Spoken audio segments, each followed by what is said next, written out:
వికటించిన మధ్యాహ్న భోజనం నారాయణపేట జిల్లా మాగమూరులో 100 మంది విద్యార్థులకు అస్వస్థత, వారిలో 15 మంది పరిస్థితి విషమం. ఖాళీ కడుపుతో స్పెషల్ క్లాసులకు 10వ తరగతి విద్యార్థుల అర్ధాకని ప్రభుత్వ జడ్పీ పాఠశాలల్లో ఇక్కట్లు అల్పాహారం సమకూర్చడంలో రేవంత్ సర్కార్ విఫలం. బీఆర్ఎస్ హయాంలో విద్యార్థులకు బ్రేక్ఫాస్ట్ స్నాక్స్ అని చెప్పేసి ఇక్కడ వార్త చూస్తా ఉన్నాం. సీఎం బ్రేక్ఫాస్ట్, పేద పిల్లల కోసం సీఎం బ్రేక్ఫాస్ట్ పథకాన్ని అమలు చేస్తే, కేసీఆర్ బ్రేక్ఫాస్ట్ స్కీమ్ ను అమలు చేస్తే ఆ పథకాన్ని కొద్ది రోజులు కూడా కొనసాగించకుండా బంద్ చేసిండ్రు. పేద పిల్లలంటే అంత సులకనా? పేద పిల్లలంటే అంత అలుసా?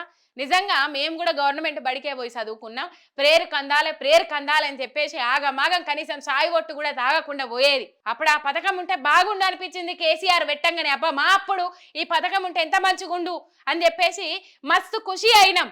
పిల్లలకు నిజంగా ఇది ఆసరా అవుతుంది.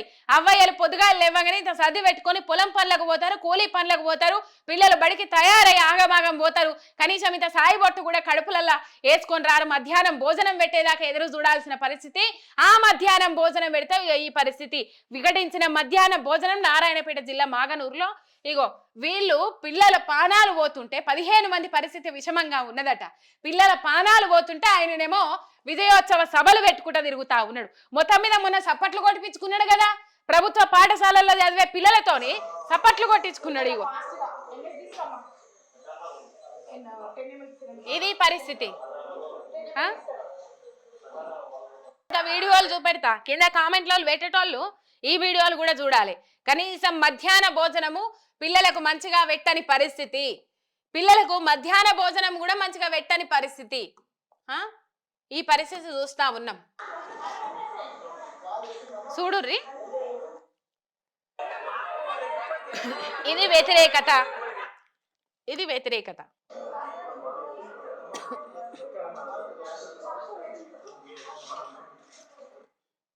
ఇంకా మీడియా నాటాలోడు అని చెప్పేసి మాట్లాడతారు అక్కడ. మీకు చూపెడతాను నేను ఆ వీడియో. మీడియా నాటాలోడు అని చెప్పేసి పక్కకు పంపిస్తా ఉన్నారు. ఇగో పిల్లలు అల్లే.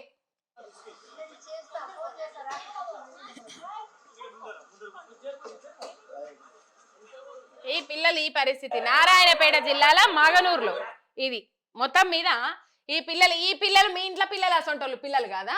కింద ఏమైనా లావు పెడతారు కామెంట్లు. నేను కామెంట్ల గురించి ఏం మాట్లాడతాను, నేనేం పట్టించుకోను. కానీ ఇక మొత్తం మీద ఇగో ఇది పరిస్థితి.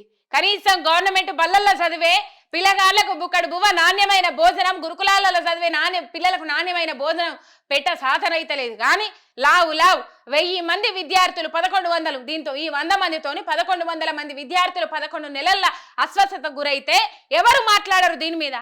ఖాళీ భోజనం పురుగుల అన్నం, పాచిపోయిన అన్నం, నీళ్ళ చారు, పొద్దు కండిన అన్నం పొద్దుగాల మరలవచ్చి పెడతాండ్రు. వాసన వస్తుంది మేము తినమంటే వాలంటీర్లు, అక్కడ వార్డెన్లు పిల్లల మీద దురుసు ప్రవర్తన, ఇష్టారీతిన బూతులు.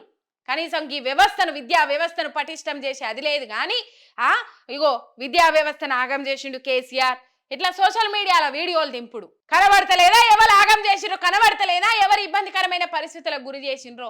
44 మంది బిడ్డల జీవి పోతే ఇలా దాని మీద మాట్లాడిన పాపాన పోలేదు ఒక్క నాయకుడు, ఒక లీడర్, ఒక కాంగ్రెస్ నాయకుడు.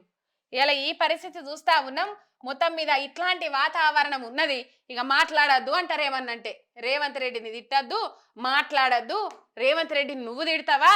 అవు మరి మేము తిట్టపోతే ఎవరు తిడతారు? ప్రజలు తిట్టపోతే ఎవరు తిడతారు?